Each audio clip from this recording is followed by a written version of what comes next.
एक नवरात्रे में जो पंचमी तिथि होती है, नवरात्रे की जो पंचमी तिथि है, उस पंचमी तिथि के दिन अशोक सुंदरी का जो स्थान होता है उसको समझिएगा थोड़ा सा। जैसे ये शिवलिंग है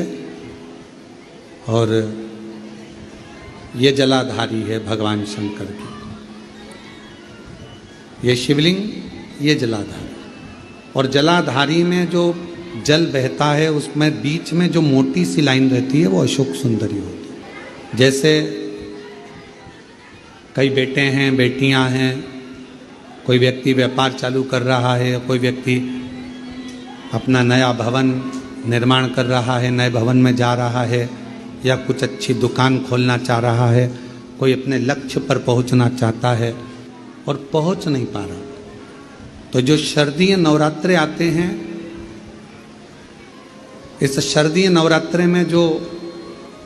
मां आद्यशक्ति की पूजन की जो पंचमी तिथि होती है, इस पंचमी तिथि पर अशोक सुंदरी वाली जगह पर, जो अशोक सुंदरी का स्थान है, वहां पर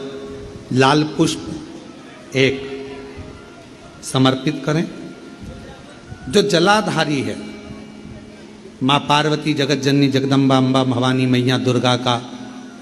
हस्त कमल, इस पर 7 जगह पर कहीं पर भी लाल चंदन की बिंदी 7 स्थान पर कहीं पर भी रख दी, और 1 लोटा जल शिव जी को पंचमी के दिन, नवरात्रे की, शारदीय नवरात्रे की पंचमी के दिन कामना करते हुए उत्तर की ओर मुख कर कर, अर्थात यहाँ बैठते हुए शिव जी पर जल चढ़ाना प्रारंभ करें, और अपने मन की कामना कहकर बाबा के पास में जो लाल पुष्प समर्पित करा है, उस पुष्प को अशोक सुंदरी वाली जगह से वापिस लेकर आ जाए। जिस लक्ष्य को आप पाना चाहते हो, अच्छी पढ़ाई कर रहे हो, खूब अध्ययन कर रहे हो, खूब मेहनत कर रहे हो, खूब पढ़ो, कोई दुकान खोल रहे हो, व्यापार चालू कर रहे हो, कोई नया कार्य चालू कर रहे हो, उस पुष्प को अपने स्पर्श कर कर या उस पुष्प का दर्शन कर कर आप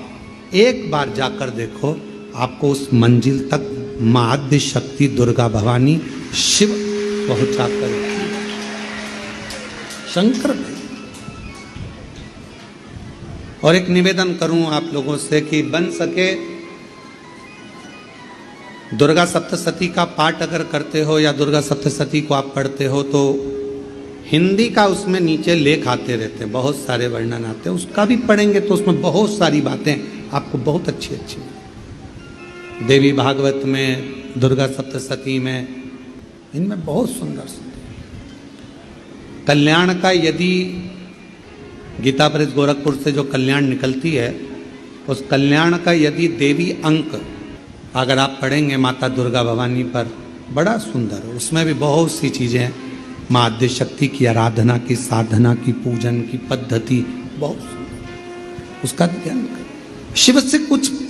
अगर भगवान शंकर की हम आराधना कर रहे हैं, भगवान शंकर से अगर हम कुछ पाना चाह रहे हैं, तो भगवान शिव की सबसे पहले उससे साधना करो, शिव को पहले अपना बनाओ।